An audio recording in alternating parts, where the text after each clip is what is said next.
Good morning, everybody, and welcome to today's webinar. My name is Christelle Wren, and I'm the CEO here at HRLocker. I'm not sure, are we still saying Happy New Year to you? But it's the 25th of January, so we'll go with Happy New Year. It's our first webinar of 2023. And we're delighted to have Terence with us from GHR Consulting. So thank you, Terence, for taking the time out to join us this morning. So Terence, what we're going to be going through today is we're going to be going through the HR legislation updates for 2023. And as always, we do encourage questions. So I have Jenny with me on the Q&A section. So on the top right of your screen, you should have Q&A there. And please, as Terence is going, we welcome any questions, put as many questions in as you like. And if we don't get to your questions during the webinar, Terence will get back to you guys after the webinar and we'll follow up with anything there. If the questions are kind of specific to your company that are quite, really well specific, Terence will take them away and give you a consultation after that. So Terence, welcome. Thank you for coming. Like I said, are we still saying Happy New Year or are we gone past that? Oh my God, I think at this stage of the game, it's to the end of January. It's been a long month, and I think the weather has reflected that. So I suppose good morning, everybody. You're all very welcome. As Christelle said there, my name is Terence Morgan. I'm with a Galway-based HR and recruitment consultancy. It's my first time presenting with our partner, HRLocker. I have been on your webinars before, so nice to get this side of the camera for a change. Yes, and we're delighted to have you as well. We had a bit of a hiccup earlier with Zoom and Teams and everything, but we're here. We're happy. We can see you. We're all good.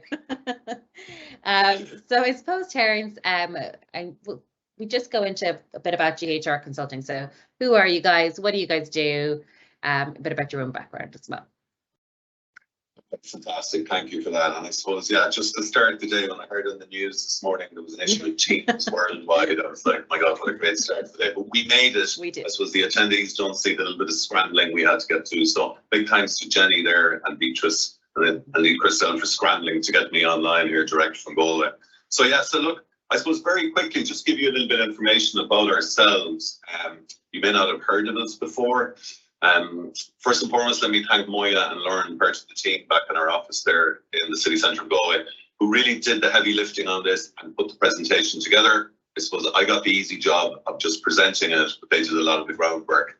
I'm very thankful as well for all the photographs that they put up. I didn't realise they were going to do that. That's myself and my business partner, Rory, there. So Rory founded the business in June 2019.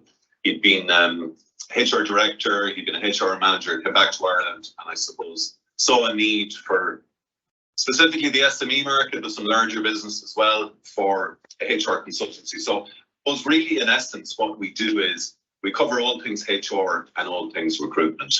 So that's all your fairly basic stuff, your contracts, policies and procedures, and then all the way down to your consultancies, etc. It's certainly something that we saw a niche for in the part of the world that we live in, to maybe go back to a little bit more of a personalized service. So that's really what we offer. And I suppose the last part of me selling GHR, if you'll bear with me, or USP, if I can put it like that, is we offer no contract HR. So it's very much on its merits. When we meet with a client, we'll determine what's best for them, and then we look at something that fits into their needs. Yeah, and I can say that, Terence, is that you guys have done a good job where you start off with, well, what's actually the problem? Let's figure it out. Exactly. And exactly.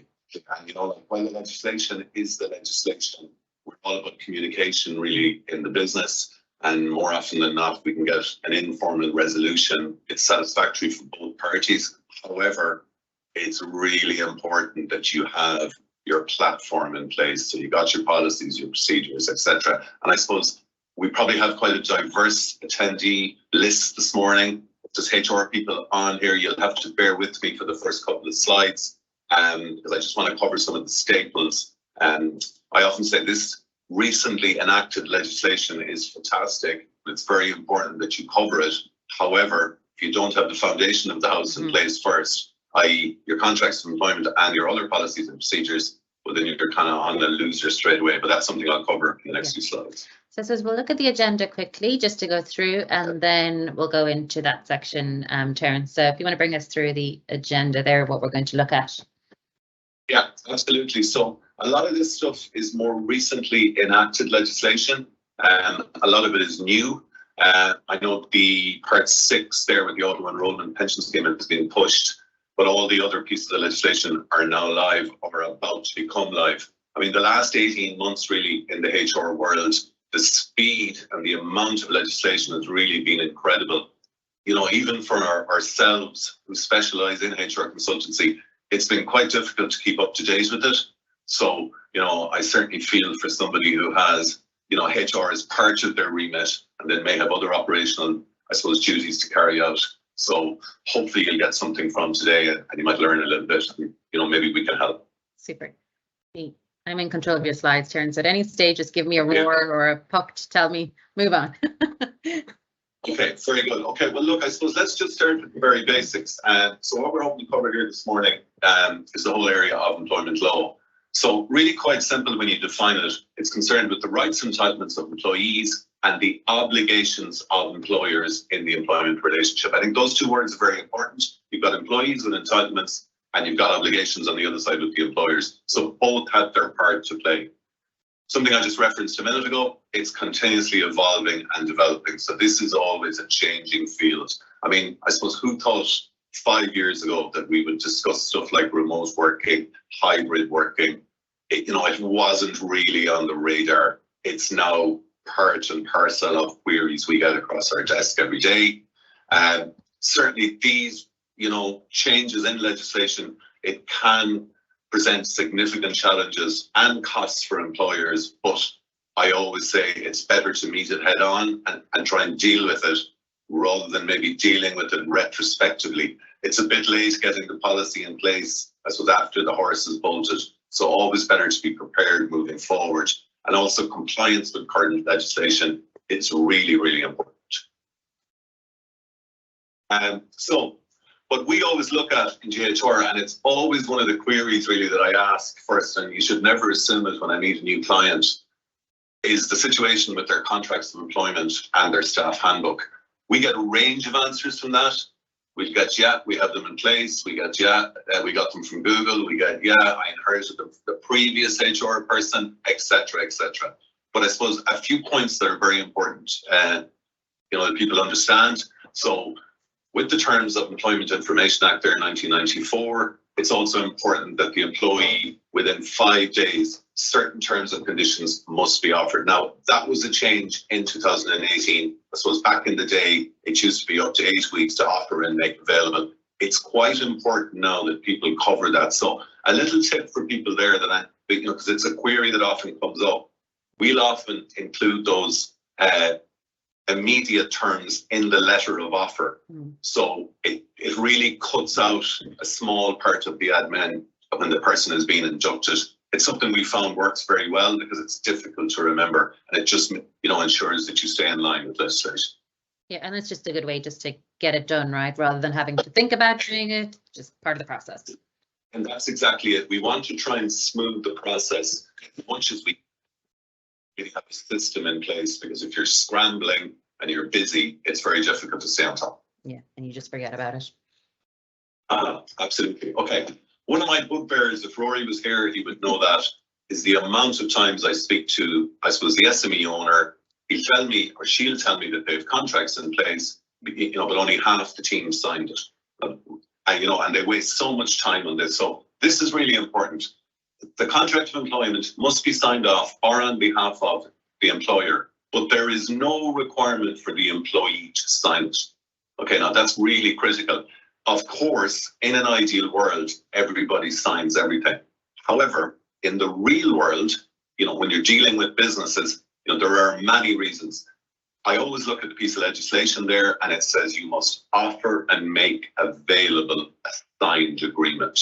So once the employer does that and pushes it over to the employee, you're really halfway there. The other thing I would add, just a caveat on that, it's always good to have proof that you offered it and made it available. It's either send it via, you know, I suppose email receipt, either use HRLocker, which you can, you know, send out contracts that way as well. I know that's a facility I was speaking to somebody about yesterday.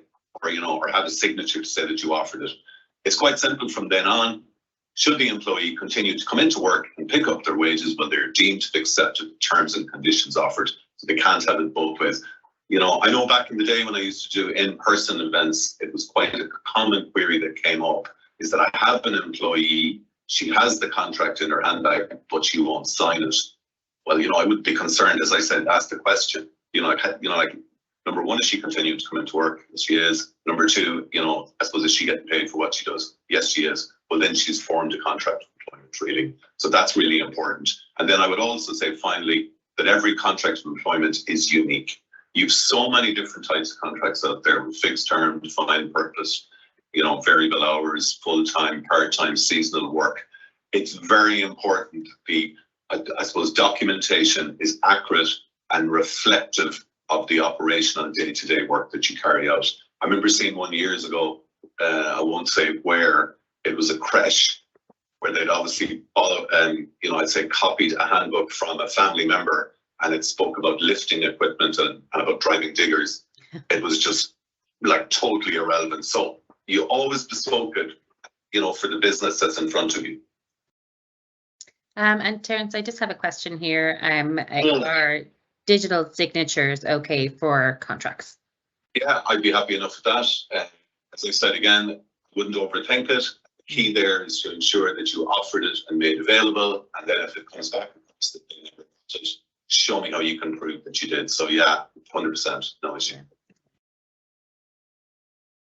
Pop onto the other. Okay. So the staff handbook, one of my favourite, I suppose, pieces of documentation. Sometimes there's a misconception with handbooks that they should only be for the larger organisations. I would say to you, really, as a staff management tool, they're number one. I suppose the way that I always used to explain this is the contract of employment is the private agreement that the business owner has with each member of staff, right? So that's, it contains certain things like your rate of pay, your hours work, etc. The handbook really is the general rules and regulations for everyone that crosses the threshold. And I suppose, if you look at this logically, when you have a new employee or even an existing employee, it's very difficult for them to know the rules unless you communicate the rules out to them. And I would also say then, because we're big on communication in GHR, is there's no point getting this work done and leaving the handbook somewhere and not informing the employees. You need to ensure it's communicated out, but also that it's regularly updated and regularly communicated out, right? I'm going to use an example I don't like, but everyone's familiar with it. The old Christmas party every year. It's always a good idea to ensure that policies, with conduct, etc., because it may be an extension of the workplace, and that's reinforced. It's not enough to have policy there because, unfortunately, usually around the middle of December, like our phones ring off the hook. Some incident has happened, there may have been alcohol involved. My first question is, show me in writing what you have to cover this query. So it's really important that that's covered.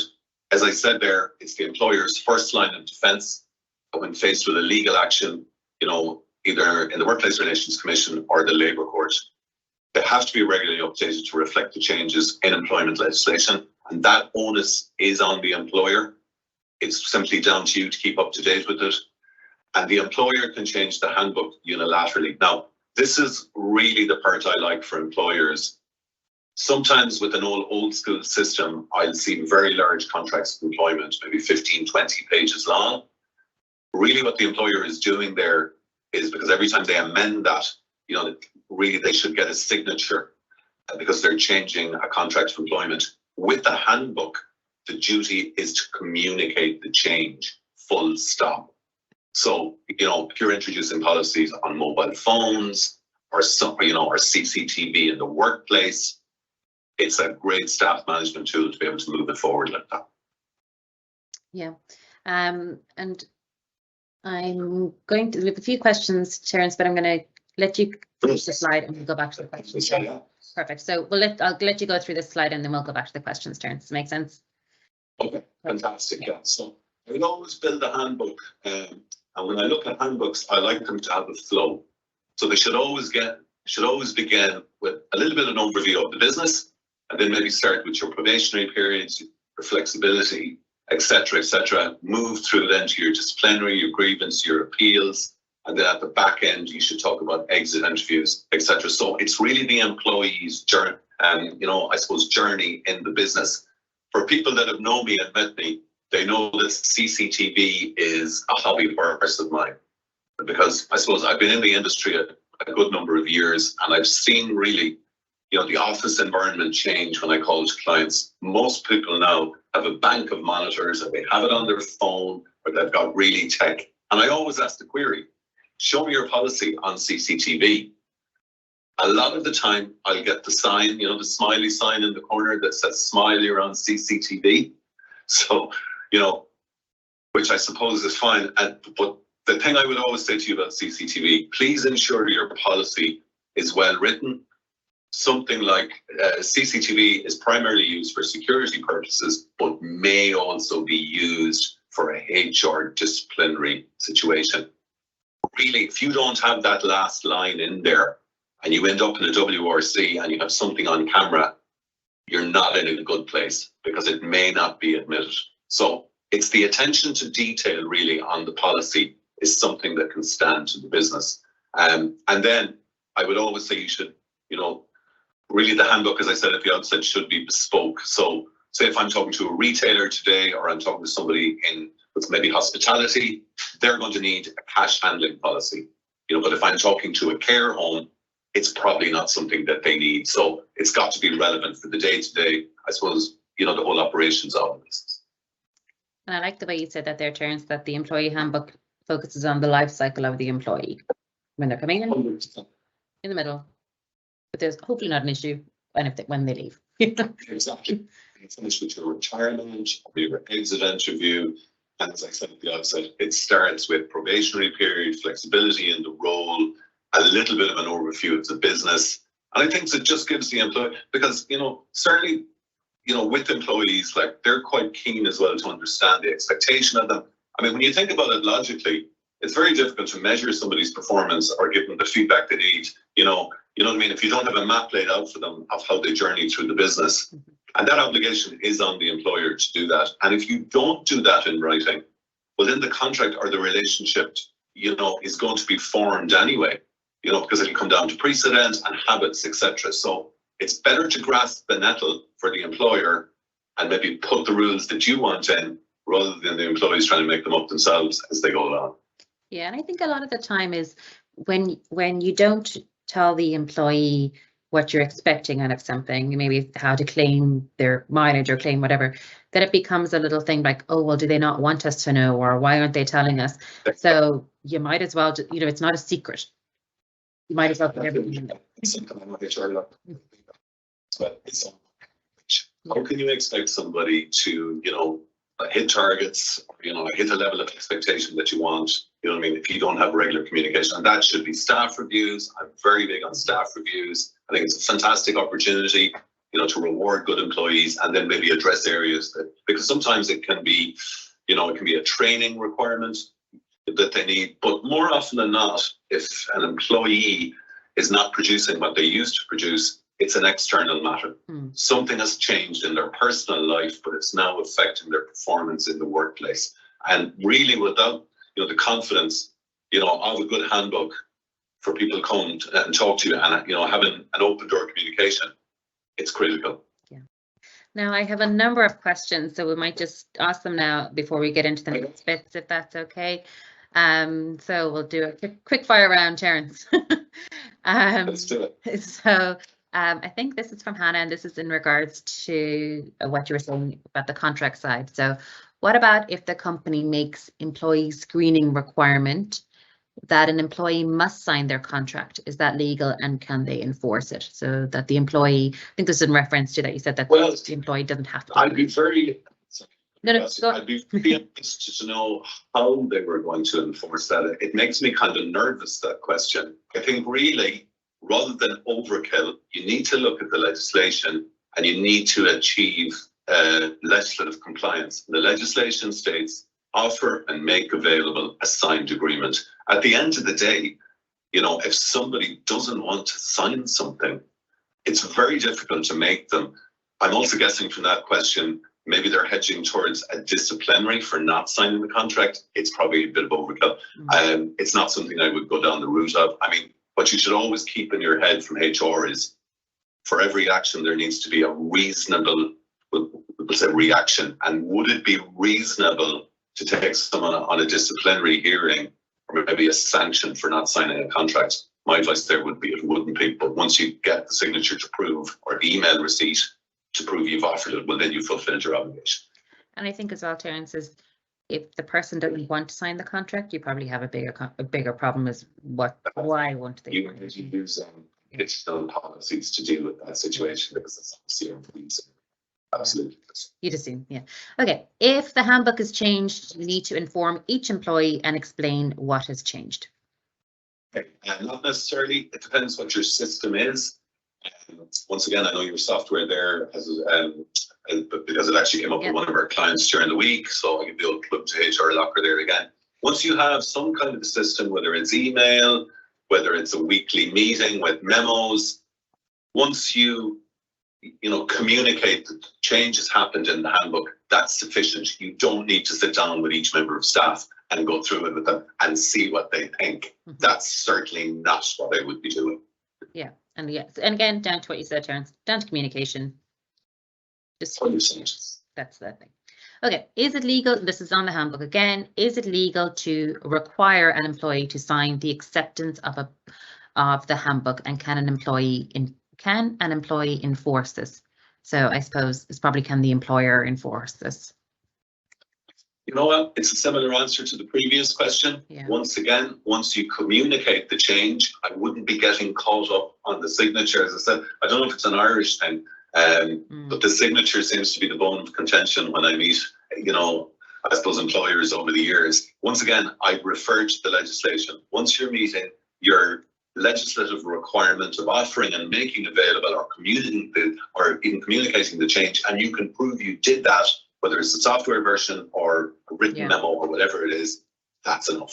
Yeah, and again, I'm probably repeating myself, but if somebody's refusing to sign their contract or a handbook, Terence, I would wonder, well, what was the change that they don't want to accept? Why don't they want to accept it? That's probably a discussion with employees. Yeah, exactly. It probably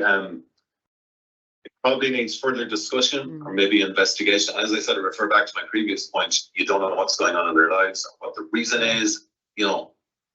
Sit down, have a cup of coffee, try to find out what's going on.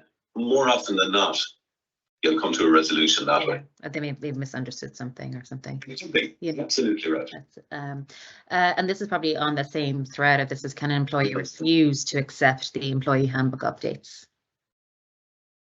That's fine. So I would refer back to what I said earlier. Yeah. Are they continuing to come into work? You know what I mean? Are they picking up their wages? Because in essence, if that's what they're doing, well, then they have accepted the changes. Yeah. So a couple of sorry, I suppose just to add to that, should they want, to raise a topic, well, then you have a grievance procedure there, and they should be directed towards that policy to put in writing what their grievance is, and then we'll try to answer. See what the issue is. And that's actually a very good point, Terence, is if they're not happy with it, they have an avenue to go down. Correct. So there's a couple of Christmas party questions, and we got a couple of calls about this the last couple of weeks as well from clients. So it's always that time when my question is when did it happen? Oh yes. So anyway, so I'm going to make this a two-part question. Is, should the policy documents contain a section on conduct at work and social and client events that may happen outside the work hours? So I would say yes to that. But in this, can you share a recommended statement around the Christmas party that can be included? Oh, can we share we can. Sorry, we can. That was aimed at.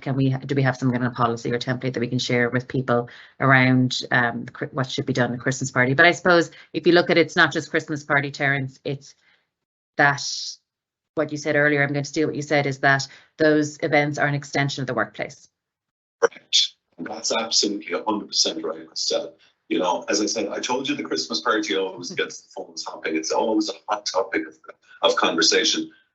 I suppose what I would recommend when it comes to the Christmas party is you have a start point and a finish point for it. And this is something that's become a little bit more popular with companies to say, look, next Thursday, we're going to the restaurant at 5 o'clock. Rory's going to buy us all drinks for a couple of hours and some food. And then at 7 p.m., the Christmas party will end. And managers and I'd say business owners should then leave, and go down the road if they want. And that's kind of a cut-off that employees can go about their night. But you've got to be aware of, and something you mentioned there, that this is an extension of the workplace. That there's something that falls in there called vicarious liability. That you have responsibilities and actions of your employees. It's just a minefield. But if you have a start time and a finish time, right, I really like that idea, because if you don't, and there's a little bit of alcohol taken around Christmas time and it gets late into the evening, you can be in an area that you don't want to be in. So, as I think you said there, that HRLocker have a fairly good policy on that. That's probably something that we give guidance. I'm always, I'm a big fan of policies and the written word, and often people will ask me questions, and I'll always refer them back to their own policy. What do you have in writing? The answer is always in there, because the policy is usually quite easily to follow, and it's a map for you to move forward. But as I said, the number one thing is to have the policy in the first place. Yeah, it's to have it. I think we've kind of answered this already. Is it sufficient to send the updated handbook out each year via HR-Locker? Very often employees do not acknowledge that they've received it. So sufficient, try to get people to acknowledge. Yes, I'd be happy with that. I'd be happy. Once I'm going to go back to another thing I said earlier, reasonable action. So nobody's expecting them to send it by courier or pigeon or to hand deliver it. It's a reasonable action that you have a software facility which communicates change, in your handbook, and that's what you use. Yeah. Okay, so if the handbook states this handbook is part of the contract of employment provided to each employee, in that case, can we just make changes to the handbook unilaterally? That's usually a line that you see on the back of a handbook. I'd always make sure that there's a separation between the contract of employment and the staff handbook. I'd have to see the specific wording on that, but just make sure there's a separation between the contract of employment on your left hand, and the staff handbook. But essentially, I don't have an issue with that because the policies do form part of the relationship. Yes. And I think we've kind of answered these questions. Is after a certain length of time where the employee has worked for the organisation, but they have not signed their contract, can you take it that they've signed it? Which I think you've answered is yes, they're getting paid. Yeah. They're coming to work. Now I know I have a question about sick pay. I'm going to ask it and then we'll move on to the act, because I know you're covering that a bit more. So I understand that if your existing sick pay policy is more generous than the new statutory offering, you have nothing to worry about as a company. However, how should it be addressed in a company handbook from a compliance perspective? Should you mention the new statutory legislation or just leave your existing policy in place? No, so it's a really good question, and it's one that's come up a number of times, I think. So the new statutory requirements are exactly that. So they're the minimum bar that you must achieve. A lot of companies and a lot of employers trying to do the right thing, really have a better policy in place. So, should your policy be, we'll say, better than what the new statutory requirements are, I wouldn't be going near it. I would actually probably be reminding the employees that it's a fantastic benefit that you offer. It's something you've been doing before it was a legal requirement, and you're happy to continue with it. So I would say leave good enough alone, to use a good go term. Yeah, and I suppose to give an example is, minimum wage goes up. It's a statutory, requirement. If you're paying above minimum wage, you don't need to go and amend people's contracts to tell them minimum wage has gone up. Exactly. So that's 100%. Okay, you're back in the hot seat again, Terence. So the introduction of mandatory sick pay for employees. So this is something that's been mooted for quite some time, but I'm delighted to say as of the 1st of January 2023, it went live. I suppose it is a little bit concerning for the SME sector. It's an additional cost for them, but I think with forward planning, and some good sound footing, that they can certainly really, I suppose, really, get to where they need to be is what I'm trying to say. I think this came about, I remember listening to Leo Valker, who was the Taoiseach, I think, at the time, speaking about this, and it didn't want to penalise people, who who would lose a day's wages, you know, and they were trying to come into work, you know, when they were genuinely sick. And then I think that was heightened during COVID because people were saying, well, I can't afford not to go to work. So all of this really, you know, came about. So I might just run through the slide and then go through some, as a little bit of a narrative at the end of it. So the introduction of mandatory sick pay for employees. So the entitlement to sick pay, when it's the 1st of January, as I said, this year under the Sick Leave Act. So with SSP, it's a legal minimum sick pay, and the entitlement to paid sick leave is being phased in over 4 years. So with this year, it's got 3 days, and then as you can see, it's incremental all the way up to 2026, eventually with 10 days covered.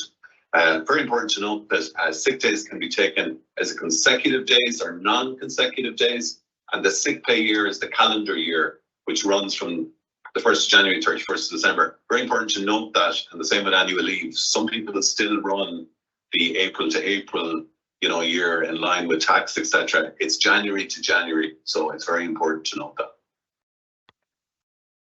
And that's actually, that is an interesting, because there's been lots of talk around that carryover. So it is from January. Yeah. So legislation, and the employees will have the right for, first and foremost, they'll have paid sick leave for up to 3 days per year. And as I said, 5 days, 24, etc. A rate of payment for statutory sick leave, and you know, and this is an important point, it's 70% of normal wages to be paid by the employers, up to a maximum of €110 per day. Okay, so that's the terms that they have put in there. I suppose on the sanctions, the employee has the right to take a complaint to the WRC where they're not provided with a company sick pay scheme. What I would say to you about this is because the legislation is so new, I think we probably will see some Workplace Relations Commission cases. Often with legislation, we're going to have to see where they go, and then precedent will drive, you know, any trends in that piece of legislation. So it is relatively new, but what I always say to my clients is, you don't be the first one that's the test case, you know, because someone will be, you just don't want it to be your business. And I suppose to be entitled to be to the paid sick leave under the new scheme, the employees must be working for their employer for at least 13 weeks. So that's very important. So you've got to have 13 weeks service before you qualify. And they'll also need to be certified by a registered practitioner as unfit to work from the first day of sickness absence. So that's important as well. Okay, so we have a few questions on the sick pay. So we'll just take a few of them. There's quite a few, so we might not be able to get through all of them, but Terence will answer them anyway. Okay, so where are we here? How are half days treated for sick leave? Is it considered a full day or pro rata? So I suppose if somebody's had 3 half days, is that just considered to be 1.5 days? Okay, I suppose once again, it would really go back to what's in their contract of employment. You know what I mean? Like, what's the agreement set out? Are these seasonal workers? Are these full time? Is a half day their normal roster? Is it someone going home sick for a half day? So I'd probably need a little bit more detail on that before I give a query on it. I know the team back at Base and Donnelly Street will be able to help out with that. Yeah. So I suppose we could just email on that one. I'll get the guys to check it out for you on the legislation. I need a little bit more detail than just giving a generic answer on that. I think so too. Does the SSP apply to employees on long-term sick leave who are already receiving illness benefit? So I suppose it's, yeah. This is, I would say, long-term illness is the #1 topic that we deal with on a daily basis, without a doubt. It is streets ahead. We are constantly getting calls about this. So the person who asked the question is right. So people on long-term illness are accruing annual leave for 15 months. We had a recent situation where a client had somebody out for 14 months. The employee came back in for 1 day and then went back out sick again. So they tried to test it to see could they get their annual leave again. So the query was if this applies to somebody out on long-term illness. Yeah. Well, they're entitled to 3 days sick pay. I mean, that's what the legislation says. If it's certified from the first day, once again, with this long-term with the illness that we're talking about, I suppose, has the employee been sending in medical certificates? Like, has the employer referred them onto maybe a company GP for assessment? Is it something that is a long-term disease? Is it a personal injury? Is it something that affects them physically in the work? There's so many different questions on that. Because the thing with long-term illness is it can be really complex depending on the issue. So once again, we'd have to look at the merits of the case. Because I often speak, and I often give the example, you may have somebody out on long-term illness who, unfortunately in this country, we have so much cancer, and, we all see it on, every day, and I think every family's been affected. Perhaps you may, deal with that person a little bit more compassionately than somebody who may be out for a spurious reason for the same amount of time. I suppose both are on long-term, absence, but you may deal with them in a very different way. Yeah, and I would agree. I think that long-term illness is it's something you can't ignore. But has this person been out for the last year? Because that's different. Are they going out on long-term illness? Is it, what's the there? Just thinking about it as a starting point for that question, I would be looking at inviting that employee always to what's called a welfare meeting. It's an off-site informal meeting, where you can really get a handle on the prognosis of the situation, of an expected return to work date, because you need to plan your business around it. Do you need to get people to cover, or is it something you want to get, an independent, I suppose, GP assessment? And I suppose for the SME sector, sometimes this leads to a little bit of confusion. Really, to have a company GP, you don't need to have a GP on retainer. You can nominate a GP as the company GP and use them in this instance. So, but to reverse it, I would always start with a welfare meeting to try and determine what the outlook, and that really will guide you then on what route you need to go from there. Yeah, there's so many questions. I'm going to kind of amalgamate some of them. That's okay. So in regards to sick certs, so people are saying that in terms of going to a doctor is very costly. Yes. For those three, are you requiring that people get sick certs? And yes. If they have, say, 3 days, 1 day per week, is it a sick cert for every day? If it's separate? I suppose one visit really with the GPs should cover the amount of time that you're out. I absolutely accept, that the cost is prohibitive for some employees, but once again, sometimes the company, I suppose if it's in their gift, may decide to refer them onto the company GP if cost is an issue. It's probably not something I would recommend as something you would do as standard practice, but if you have a good employee there and they're genuinely out, you may need to help them out. Unfortunately, the obligation is on the employee, to provide a, medical certificate to qualify for the statutory sick pay scheme. That's the legislation. Yeah, and does it kick in after during probationary? When does it actually kick in? You have to have 13 weeks service before you qualify. So regardless of if you're probationary 6 months, doesn't matter. It's the 13 weeks. 13 weeks is, as I said, just not to lose sight of the fact. I suppose if your sick pay scheme, has better benefits than statutory, well then just stay with that. Now, this is actually an interesting one because I don't know the answer to it, to be honest. Is if you have a good I'll move on. If you have a good sick pay policy and it's better than the current one, so we know that, and you're updating the staff handbook, can you offer the statutory to new employees? So new employees will have the statutory, current employees will have a better one. I'm always wary of discriminating against one group versus another. It's something that always just fills me with a little bit of trepidation. I'd have to look at it on its justification for looking at that.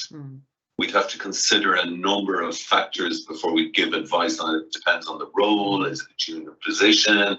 Is it something that's temporary? But I'd be wary of it. I think the sick pay scheme for the company should be the sick pay, scheme for the company would probably be the advice that I would give on that. But I wouldn't mind reviewing that, say, policy that they have in place and just seeing the justification why they're making those changes. Yeah, and I also think that it breeds contempt. If you look at the teachers who, you know, was it the Croke Park Agreement that they got a worse pay deal, and you know, I was just going to bring up the teachers as an example. Absolutely, 100%. I mean, look at the disgruntlement that has caused, and the low morale, and you know, like recruitment and retention. I think people nowadays, when they look at benefits and how tough, you know, I suppose how tough the recruitment world is out there at the minute. You know, all the benefits are so important. You know, I see it with the graduates at the moment. I know what they're looking for. You know, I suppose back in my day, it was salary, salary, salary. Nowadays, because I have one graduate in here and I have another one on the way, and their outlook in life is very different to mine. Yeah. And they really are looking at the benefits in the workplace. And I think, you know, with SSP, that's certainly one of them that you can be a leader. Yeah. Now, this is the last question I'm going to do because there's so many, but we will get back to them. Terence will. Terence, I've loads of homework for you after this. The last question is, can an employer insist that an employee gets a fit to work note for their GP at their own expense? Yeah, you can if you have a policy in your workplace. So I suppose I give the example, if I'm working in a warehouse, I may be operating a forklift or in machinery. Maybe at the weekend I'm playing football and I hurt my leg or something and I hobble in. I would certainly in that instance be looking for a fit to return to work. I mean, the impact on insurance, you know, and personal injury, and now you're into the whole area of Safety, Health and Welfare Act 2005 and your duty of care to employees, you know, and the whole thing just grows and grows. So it's something you can do, you know, that the employee, you know what I mean, has to be certified to fit to return to work. Absolutely, that's no problem. Okay, let's hop on, and again, we'll get to those questions. Over to you, Terence. Okay, fantastic. So we are on to the payment of wages at 2022, and this is an amendment for tips and gratuities. I think we're all quite familiar with this one. I think RT gave us some good coverage last year as well. It's something I always keep an eye out for, and I have to say, without naming any businesses, I'm I suppose a bit of a coffee hound from day to day. I'm in and out a lot of places around Galway, and I've yet to see one of these displayed. But anyway, we'll see what happens. So very briefly, just to run through it. So at the Payment of Wages Act 2022, it gives new rights to employees prohibiting the use of tips and gratuities to make up the contractual rates of pay. So tips and gratuities were always considered outside the contractual pay. It's just the way it's been. I suppose the legislation is only recent. It came into effect there for the 1st of December. I think they really wanted to get through it, the Shannon and Oireachtas, to make sure it was in time for the holiday season. I suppose, you know, with hospitality and tax season, you know, hairdressers, people who really, you know, I suppose depend on tips more often than not, it's a fairly big time of year for them. So really the key points that employers should be aware of is, we're one, that employers, you know, I suppose they can't use tips to make up the employee's basic wage, or they can't make deductions from an employee's wage in respect of tips and gratuities made to an employee. Maybe restaurants, I might use the example, there used to be a breakage policy sometimes. If you broke a little plates or glasses, you know, that they could, you know, like have a deduction from wages. Now, that's still possible once it's from the, I suppose, basic wage, but you can't take it out of the, you know, I suppose, out of the tip cup. So it's just very important. Also, employers must clearly display their policy on tips and gratuities for customers, clarifying how they are distributed. But that's something I always ask if I'm tipping in a restaurant, if I'm paying with a card more often than not. You know, I will ask them, you know, what's the story with your tips? How are they distributed? And as I said, it's from personal experience, you know, having 2 kids that work in hospitality. So like their tips are very important to them. So I suppose really I see both sides of the coin, because we advise employers on it and then I have to hear about it when I come home. And then finally, the employers may use the term service charge, may not use the term service charge or similar unless the gratuity goes directly to staff. I think there's been a fair bit of furore about this in the media over the last year. Certain restaurants putting on exorbitant service charges, and it's just there to form either part of their wages or part of their costs. Once again, with new legislation, I think we'll be watching, you know, with bated breath. I think you will absolutely 100% see, you know, some cases or some hearings before the WRC involving this one. I have no doubt. Yeah, and It's interesting. I've started doing that recently as well, Terence, that when you pay by card, you're like, are you getting this tip? Because I remember more than 20 years ago when I was waitressing, and if you paid by card and they put the tip on the card, there's no way we were getting that. No, I mean, we all did those jobs, you know, and some fantastic people, and provide, you know, like what a fantastic service. So I suppose the rest of us that are lucky enough to have a night out or an evening out or a lunch, you know, I mean, these are the people who are doing the hard graft. I suppose something to be aware of for employers who may sometimes take this legislation, you know, like in one ear and out the other. It's possible that there's a Class C fine of up to €2,500 for non-display of your tips and gratuities policy. So that needs to be in a prominent position. I'm not aware of any of the WRC inspectors raising it yet. I haven't heard back, but as I said, it's very new. And I do think we'll check. I know I can't say I haven't seen it anywhere in any of the restaurants I've been. Now, not that I'm going out all the time, but I haven't observed it anywhere. Next one, gender pay gap reporting. Okay, gender pay gap reporting is quite a chunk there. It's not necessarily as simplistic as it may sound. It's not necessarily just measuring the difference of rate of pay between a male and female. There's a whole lot more to it in there. So I'm just going to go through the slide first. Might look at some detail on it. So the Gender Pay Gap Information Act 2021 requires employers to disclose the pay gap between the male and female employees. Currently, the legislation requires employers with more than 250 employees, right, and that's an important number for now, to report on the hourly gender pay gap in their organisation and across a range of metrics. The gender pay graph is the difference in the gross hourly pay of women compared to men's pay. It is shown as a percentage of men's pay. Employers can choose a snapshot date for their employees, for example, in June 2022, report on the hourly gender pay gap for those employees on the same date in December 22. So it's important to say, for example, if you do it on the 8th of June, that you do it on the 8th of December, so you have an accurate snapshot. It's also important that you cover everyone in the legal entity, and I think that's what the legislation talks about, is a legal entity. So that could be people that are off, people on holidays, people out on long-term, let's say illness, ironically, should be included as well. So actually, there you go.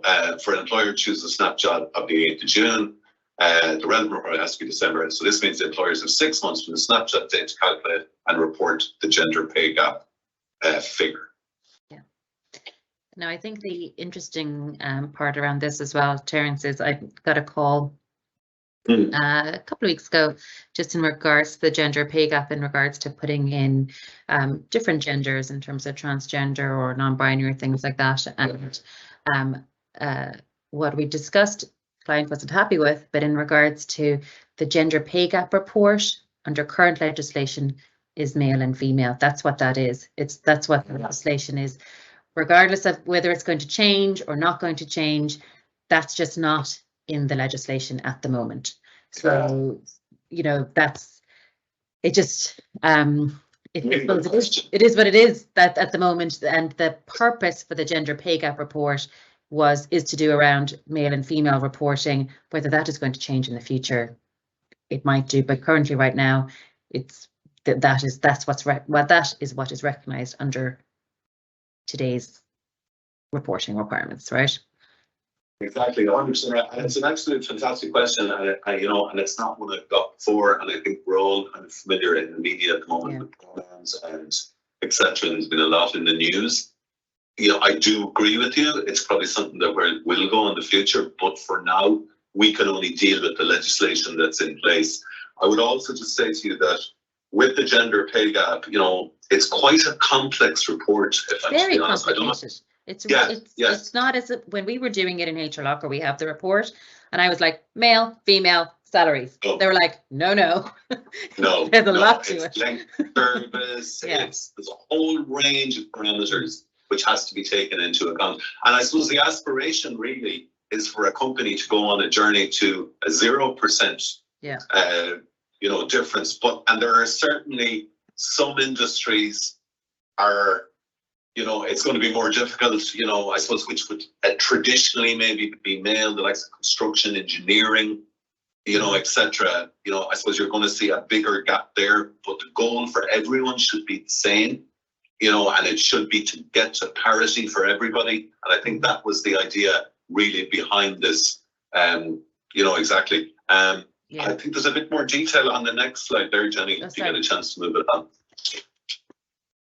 Okay, so it basically talks about that the information employers will be required to publish is set out in the Gender Pay Gap Information Act 2021, and it includes, and I'm not going to read through all of them because we'd be here all day. So I think it underlines what we said earlier. It's quite complex. I do think you guys in HRLocker may have something that helps people with that, am I right? Yeah, it automatically gives you the report and gives you the median and the middle and the upper middle and that. Because I won't lie, Terence, when we got the developers to do it, I was like, so we development process, we get the BAs to look at it. I was like, super easy, male, female, salaries. And then they're like, this is not an easy thing to do, but we do have it. We have a lovely report that will show you. And lots of questions here in regards to when you have to do it, when it's over 250, which I know you have on this slide. So that's right. So, but what I would say is, I think even just for ourselves, we're 52 or whatever we are at the moment, is that it's still interesting to see what it is. So even if you don't legislatively have to do it, it's a good thing to keep an eye on. I fully agree with you. I think, you're probably dragging in, you're probably including the likes of diversity and inclusion. Yeah. When you start getting into this area of legislation, I think it's a fantastic exercise for companies. I think looking at it from memory off the top of my head, with that gender pay gap reporting, there's something like 11 different sets of calculations that have to be done. It certainly wouldn't be my bag, but I fully agree with you on that, Christelle. I think, as people like yourselves who have 52 employees aren't required to do it, but you're doing it because that's the ethos of the business, and Adam wants to go that way. And you guys, and I think that's really what companies should be looking at. Absolutely, 100%. But really, say you're a company that says, oh, look, we don't have time for that, and we're only at, we'll say, 99 employees. You should be looking at it now. You should be looking at what's going to come down the line, and not just have it as a last-minute.com exercise. And as I said, from a morality and for the whole area of diversity and inclusion and morale and equal opportunities, it should be a goal that you put in place. Yeah, and there's which I always think is interesting, is there's the narrative that has to go around it. It's not just the reporting, it's the narrative. So. The narrative, the justification, the plan, the aspiration, and that is. I couldn't agree with you more. That is equally as important as the hard facts or the hard figures that you have on your spreadsheet. The narrative is really, really critical, and you give the reasons. Yeah, because, for example, and I'm going to use construction for an example. If you're a construction company, gender pay gap is huge, but in terms of your narrative, you can say it's something that historically has been male driven. You are aware of this, you've got all these lovely new policies in place, and that's super, so that just because you have a bad figure doesn't mean that you're going to be. Yeah. So once the journey is in the right direction, and you're making the effort, and you're putting the time into it, and you know what I mean, and you acknowledge the importance of it, well, then I think you're on a good journey. Yeah. Now there is a question here. We'll just take you to 3. Is so how do you identify then those who are not identifying as male and female? So there is actually some case law on this, and so because you don't want male and female being people who don't identify as male and female being left out of the report. So it's male, female, and undefined. And even I think the word undefined is probably a little bit old-fashioned now as well, but that's just the way the report that's just the way the legislation is at the moment. So you don't, and also there's a lot around that you don't want to be guessing if that if somebody's put in undefined that you then change them to being male. You just leave them in the undefined section. It's kind of just, like I said, it's a bit of an old-fashioned report, but that is the current legislation that we can work around. It just is what it is. Yes. You're 100% right. I think it just demonstrates really how fast you paste an area. This is that even the legislation that was written not that long ago now may read a little bit dated when you read it, because this is an ever-changing space that we're in. And just ensure that you keep up to speed with it. But I fully agree with you. I defer to your superior knowledge on that. But even that, because the person I was talking, they were like, "Well, we don't like the word undefined," and I was like, "I know, I know, I agree, I know, I know. but it is what it is." I know. Exactly. There's a good question here, and so how are these legislation changes fed to companies to ensure they are aware? So I would say, in regards to you started out with this, Terence, is that there's been a lot of HR legislation updates in the last kind of that, I think during that COVID period, because a lot of it was, you know, the you're working from home now, the right to request working from home. There's just been a lot lately, and for me, I think, you know, you need to obviously go to the wonderful organizations like yourselves who can update them, but there's citizen information or your CIPD newsletters. We do newsletters as well, you know, but definitely you need to try to sign up to something that is giving you those notifications. Absolutely, 100%. Essentially, most of the times we deal with HR functional, they will have somebody who wears that patch for part of their day. It's really important that people engage and they ensure that their documentation is up to date, and they sign up for a newsletter or they sign up for something that's going to prompt them. Because as I said, the obligation is on the employer. There is no excuse if you have a WRC hearing for not having this in place or not. You're expected to have it. It's the same as you're expected to pay your taxes. It's legislation in this country. Please get it right. Please put it in place, and please don't, you know, try to do something after the fact and retrofit it. That can often cause more damage. But as I said, I know you'll be communicating out after this event. We are always happy to help people out with, you know, a quick phone call of advice. It's the style that we like to operate in, so there's no issues with that. Yeah, and I think that, you know, when we were going through the slides at the beginning with you, Terence, myself and Terence just having an overview, and I had said to you, we'll just go into the updates, and you're like, no, we got to go back and look at, people have to have the basics in first, the foundations. You know, anyone that knows me on this event will know that's what I hang on about. I think that's the word they use in the office about me all the time. I think they're all sick of it. They're probably chinned in there, some of them. But it's the starting point. You know, like all the other stuff is fantastic and it's aspirational and it looks well.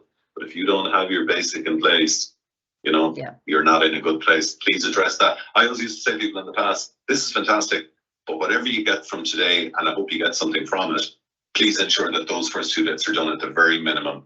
Your contract of employment, right, and your policies and procedures. Now you have a chance. Now you have a fighting chance to, you know, deal with issues. If you don't have them in place, well, it's he said, she said, it's hearsay. I thought we meant, I thought you said. And you run the back foot straight away. Yeah. Straight away. Okay, part 5, work-life balance and miscellaneous provisions bill. Mouthful. Terence, over to you. Mouthful and an absolute chunk of legislation, I tell you. This is an absolute a huge piece of legislation. The scope of it is so big, so we'll do our best to cover it very quickly. So when we talk about the work-life balance and the miscellaneous provisions bill, it says this bill proposes a number of legislative changes which are designed to allow for a better work-life balance for parents and carers, and is to encourage more equal sharing of parental leave between men and women, and ultimately to try and improve representation of women in the labour market. So you can see all the policies are always linked. So we've moved from kind of gender pay gap reporting to maybe something now that males were a little bit guilty of back in my day. Like, you know, I know when my kids were born, it was a couple of days holidays that I took, and then I was back to work again. I think it's fantastic nowadays with parental leave and paternal leave. You know, it's really proactive. And I think this, you know, piece of legislation really looks at, you know, I suppose at the work-life balance.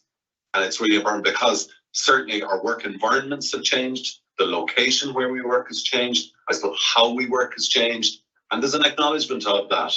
And I know in this town here, you know, Margaret Cox with the ICE group are massive advocates of the 4-day week. I mean, that's something that's becoming stronger and stronger. I mean, if we look back at our history, it was the 5-day week with the Industrial Revolution, which was, you know, I suppose at the time to be seen to be absolutely groundbreaking. And we're moving that way again, and this underpins some of it. So if we look at some of the proposals there, number one is the right to request remote working. The key word there is request. And I can assure you that employees, a number of them, will pick up this legislation and read it as the right simply for remote working. It's not. It's the right to request it. Number two, it's a right to leave for medical care purposes, and that's for different reasons. It's amendments to the Maternity Protection Act 1994, which includes of breastfeeding, and it's domestic violence leave. So the bill is currently in the process of being legally passed, and it's expected to be implemented. I think it's imminent. From what I understand, my research, it's before the Shannon at the moment. It's in its third stage, so I would expect to see it maybe later on this year. Mm-hmm. And I think this is coming from the kind of directly from the EU legislation. But what's really interesting, I find, is that right to request remote working is that, you know, you're going to have to communicate it really well. I think companies are going to have to, that it is the right to request it. However, the employee they have to review it, but it's not the right to remote work, you know, which is 100% correct. The policy is well written, it's well communicated out. There shouldn't really be any confusion about that. Yeah, excellent. And now the only thing I would say sometimes is that, you know, I suppose again, we go down to communication, and I'll steal your word, Terence, is that if an employee is requesting that remote working, then they should know the reasons why they can't do it. You know, if they don't have a dedicated workspace, or if they actually have to be the waitressing, you know, and they actually have to be there. So, you know, so. You know, it's not for everybody. You know, I think there are situations, as I said at the outset of this webinar, I mean, who would have thought 4 or 5 years ago that we would be speaking about remote working? I mean, pretty much when the pandemic hit, overnight, you know, like companies realign themselves. I'm sure you had it in HRLocker, but I know you guys work remotely anyway, so you were kind of ahead of the curve before anything happened. But like, I know of companies who were loading up trucks with desks and laptops and doing drops, you know, to individuals' homes, because it's something we've got to be careful of. And I'm kind of going off on a tangent here, but it's important. You know, should you be working from home or remote working, the employer has a duty of care under the Safety, Health and Welfare Act 2005, with ergonomics and setup, etc., etc. Then employers are worried about cost and providing the right equipment. But I would say to you, you know, you probably have the equipment in place if they're in the office. It's just a matter of getting it out to them. You know, the desk, you know, the alignment of the PC, etc. So just be conscious of that. But I digress. Let me get back to what we were talking about. So it says here that it's important to understand that this legislation does not provide the right to remote work, but the right to request remote work. It says employers will be able to refuse a request for remote working if there were reasonable grounds. So we're back to this word again, reasonable action.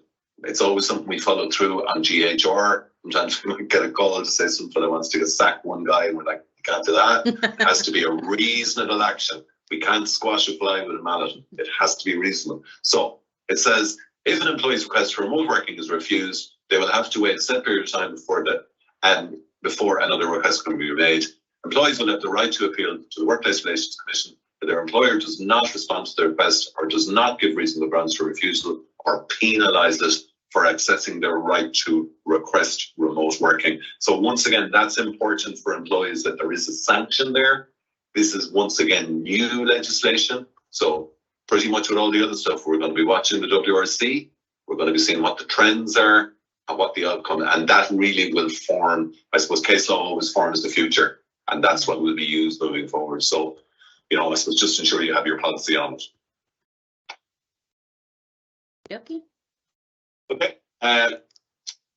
So with the right to request remote working, there are 13 reasons that allow the employer to refuse the request, and I don't want to bore everyone to tears and read them all through. You can basically see them there.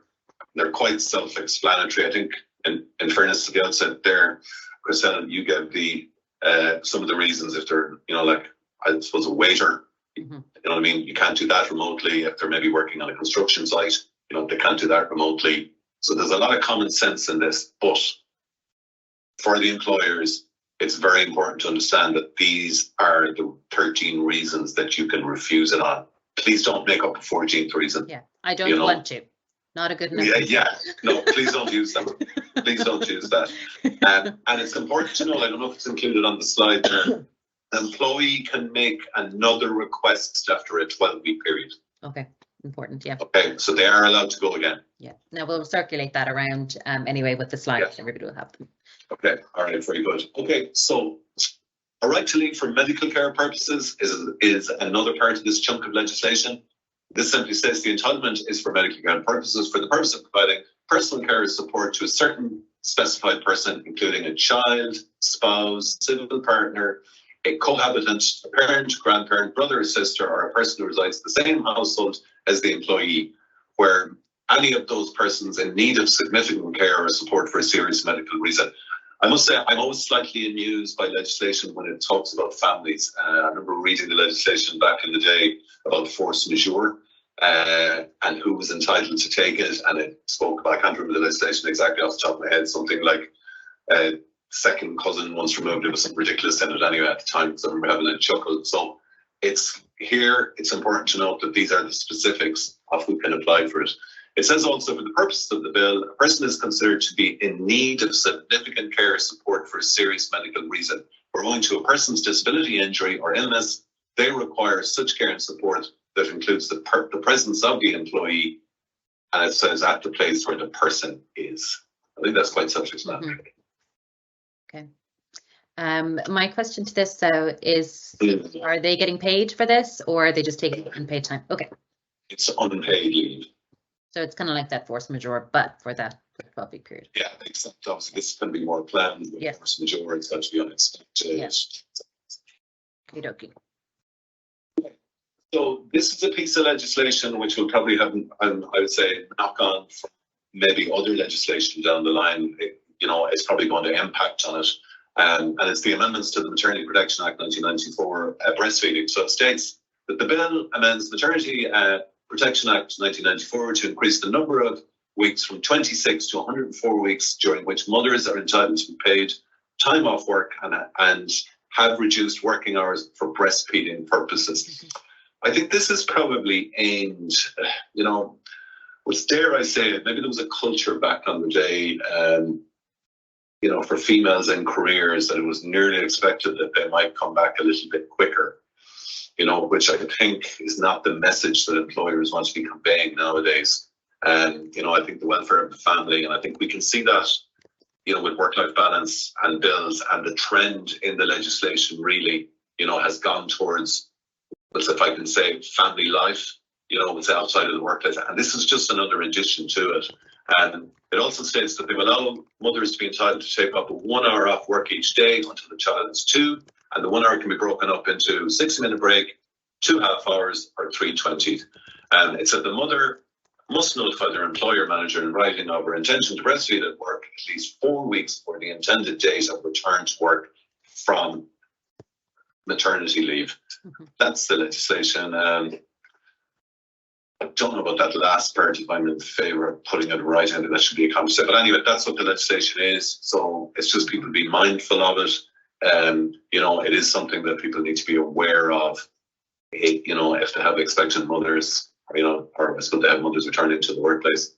And again, as I said, I do think there'll be knock-ons on it. Good communication policy around it. 100%, yeah. And once again, it's a benefit as an employer that you're, if you go above and beyond, or if you implement this is another benefit for the employees that they can avail of. It's new, and it's something that you're happy to share. I think that always sends a good message to prospective employees. If you see that, a prospective employer has a good HR suite and has got a good set of policies and it's very proactive for the employee. And I think you referred to it at the outset, Christelle. It's fantastic for morale.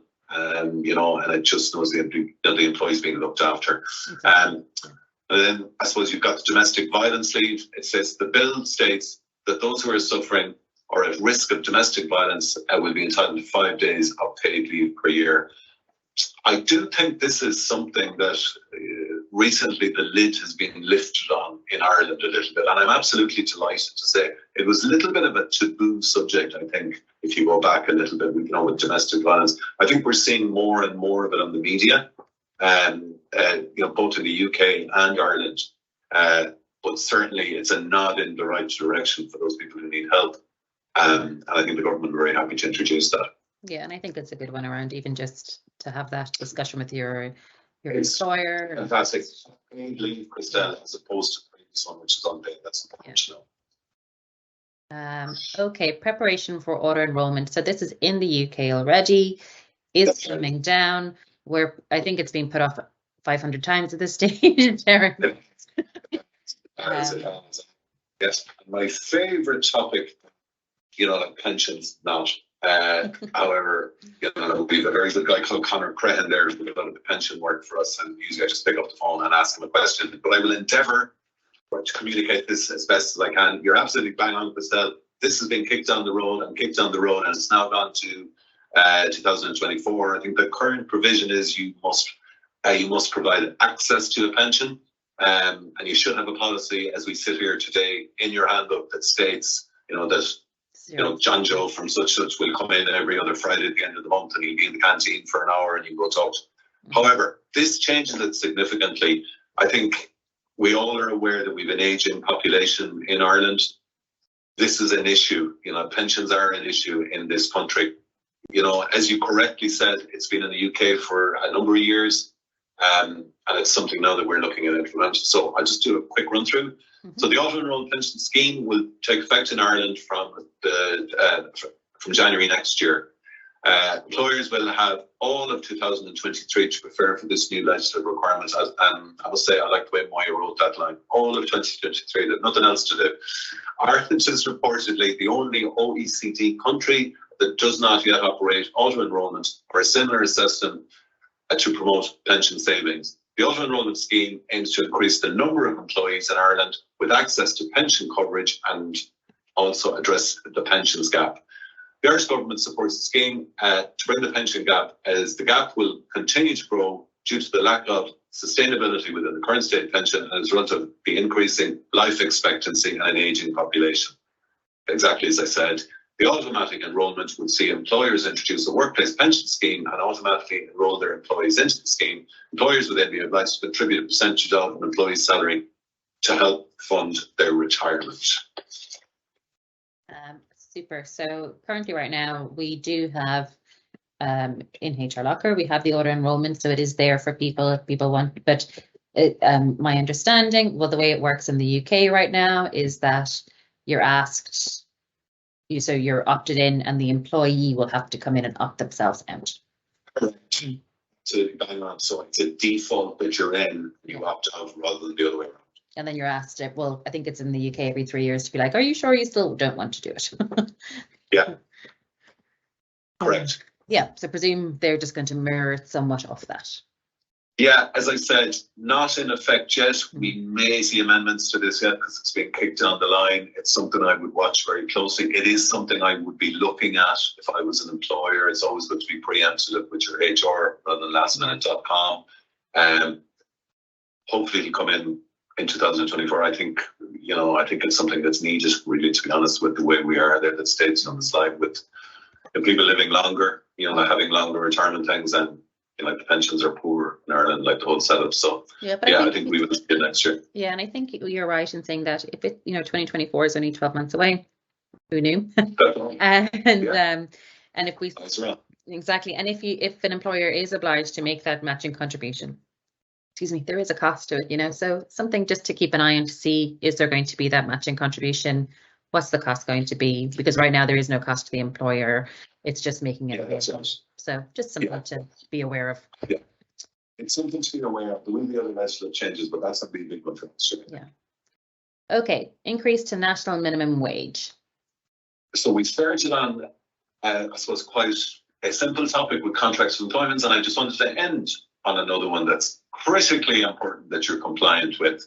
So changing the recent minimum hourly rate of pay, which I'm sure everyone is aware of. I'm always surprised if you have younger employees that a lot of people aren't aware that there are lower rates depending on age, and it still makes you compliant. But once again, similar to the statutory sick pay, this is a minimum bar. Okay, so this is the minimum you're expected to do. I know a lot of employers pay above and beyond that. But the key message here is, number one, be aware of it, and number two, please don't drop below it. Yes, and that's the key. And so these things are important as well to be keeping an eye on. That the minimum wage does go up every couple of years. Make sure you're subscribed to something that tells you that, right? Because when you're busy and you have all of this to look after, things can slide by, and it's just important. As I fully agree with you, that you're signed up to some kind of pain, that will keep you on the question. Now, we have 550 million questions, so I'm just very, very conscious of time. So we're going to take 4 or 5, and then we'll collate these back with Terence. And if anybody has asked a question and I haven't got back to you, maybe just leave your email address there, and we'll get back to them. But I will. So the auto-enrollment questions, there are a couple of them. I'm going to leave them, but the only reason why is because we have a shell of a legislation at the moment. We do not know how it's going to change or not. And the question is will it have to be in after probation? We don't actually know. We don't know. So, exactly. So we would be making that up if we told you at this stage. Okie doke. So in regards to the gender pay gap, so are contractors included in the gender pay gap, or does it have to be direct employees only? Okay, so that's a very good question. My understanding is, it's employees, that the likes of agency workers, contractors who aren't part of the legal entity. So that's the important word in that legislation. So the legal entity, which only covers employees. So my answer to that is no, you wouldn't include contractors, or you wouldn't include agency workers, because they're part of a different demographic. It's just direct employees. And there's a second part to this question, which again we're going to talk about with the narrative, is that we have 2 female executives who work 80%, so they actually would be the top paid employees. But that's why the narrative is so important, because your narrative will say not employed, but right. Very well said. That's a perfect example. Or your recruitment can change it. Certainly with your C-suite employees, you may be, in June, it may be not great, but then in December you may recruit some senior level people, that are all female, and that changes the demographic. So, there really is a whole lot more. But I think you hit the nail on the head earlier when you said, the narrative, with construction, with engineering, where there's been a poor uptake from females, and it probably hasn't been more accommodating, but you're on a journey. You need to give that background as the reason of why it's where you're at. Yeah. And there was a question somewhere, I can't find it, but it was in regards to, because I thought I want to go back to that, is what's the correct percentage? And Terence, I would say there isn't a correct percentage. This is what you are. And maybe you can put a goal to say that's where I want to get to, but no one's going to fail it. Yes. Right? Yeah, absolutely 100%. Look, it's taking a measurement to find out where you are. Now your journey begins. And I think, as we discussed earlier, the journey should be, it should be aspirational, and it should be where you need to get to. But I think once you're trying to get there and you have a good policy, and once again, we get into the whole area of, diversity and inclusion falls into this, et cetera, et cetera. So it's all really combined into one. If an employee requests a short working week, i.e. 3 days, due to family commitments, if by granting this to that employee, does this mean that all other full-time employees can request a short working week, and also would we have no grounds to refuse their requests? Okay, so I suppose there's 2 parts to that. Yes, of course, everybody can request a short working week. Anybody can request it. 100%, you do not have to give a short working week, to everybody. You would always deal with each request on its merits. You would look at the position that they're working in. You would look at the business needs from your end, and is it something you can accommodate? So that's a one-to-one agreement. It would also entail a contract amendments letter that it's reflected in their contract of employment if you agreed with it. But in short, what I would say is, if it doesn't suit the business, well, the existing contract they're on, whatever it is, 39 hours a week, and that's the hours that are needed, to fulfill the role. Well, that's the role. Mm-hmm. Yeah. So no, you don't necessarily. And I know sometimes when sometimes what I say might sound contradictory. I'm talking about not discriminating against people and treating everyone the same. But in this instance, I'm saying it's a little bit different because they're requesting a change in their hours. and the business has to work out if it can accommodate it or not. Yeah. So I'll just take one more question, and I know the answer to this, Terence, but I'll let you answer it. Hi. So if a staff member rings in sick without a doctor's note, are they still entitled to the SSP? No. There you go. I was going to ask this one thing. I was more, but no, it's good enough for that one. And then I'm going to leave this. I know I said that was the last question because I don't know the answer to this. Is there a limit? So that medical care leave that you were talking about, is there a limit on the amount of appointments in a year? It's a very good question. I knew you'd get me in the end. We'll go back to the slide. Yeah, I'd have to clarify that. I don't know, but I know the team back in Dominic Street there will know. So we will clarify that. But you got me in the end. Up to 5 days unpaid leave. 5 days unpaid, but it doesn't specify how many appointments. Yeah. So I'll have to check it. So we'll get back on that. Terence, you've been super. We've gone over time, but thank you everybody for bearing with us. We've loads of questions. There was about 110 questions, so really do appreciate everything. We'll go back with some of the answers. I know I didn't get to a lot of them, but we will certainly try to Jenny will send out an email with some answers. And Terence, you've been so kind to offer people kind of a free consultation as well. So in the email with the recording of this webinar, as well as the answers to a lot of the questions, Terence, you will have your details there if anybody wants to get in contact with GHR Consulting. And I'm also going to say Terence is on LinkedIn if anybody wants to go and stalk in the meantime and send him any messages, because we won't have that recording and email out today. So fantastic. On LinkedIn if anybody wants to. But thank you, Terence, you've been super, and we got over our hiccup in regards to we're through Microsoft Teams, we're through Zooms, we're using everything. We got there in the end. Thanks to everyone in HRLocker and for your patience with me this morning. If anyone that knows me, I wouldn't be the most technically gifted guy, but we got there in the end. So thank you all. Thank you so much, everybody. Take care. Cheers. Bye.